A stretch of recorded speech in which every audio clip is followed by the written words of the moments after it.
ইসলাম আমাদের শেখায় শান্তি, ভালোবাসা, দয়া ও ক্ষমার শিক্ষা। এই ধর্মে মানুষকে সত্যের পথে চলতে, অন্যের হক আদায় করতে, মানবতার সেবা করতে শেখায়। ইসলাম মানে শান্তি, ইসলাম মানে ধৈর্য, ইসলাম মানে ক্ষমা, ইসলাম মানে আল্লাহর সন্তুষ্টি অর্জনের চেষ্টা।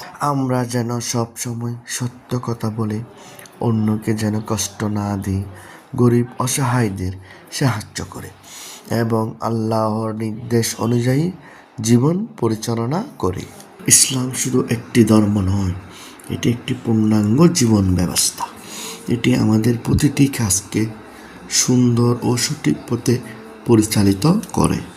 সত্যবাদিতা মুমিনের পরিচয়, ধৈর্য সফলতার চাবিকাঠি, কৃতজ্ঞতা নিয়ামত বৃদ্ধির মাধ্যম, দয়া আল্লাহর রহমত লাভের উপায়। যে ব্যক্তি আল্লাহকে ভালোবাসে সে মানুষের কল্যাণে কাজ করে এবং সব সময় ভালো কাজের চেষ্টা করে। হে আল্লাহ, আমাদের অন্তরকে পবিত্র করুন, আমলকে কবুল করুন এবং আমাদেরকে নেক পথে চলার তৌফিক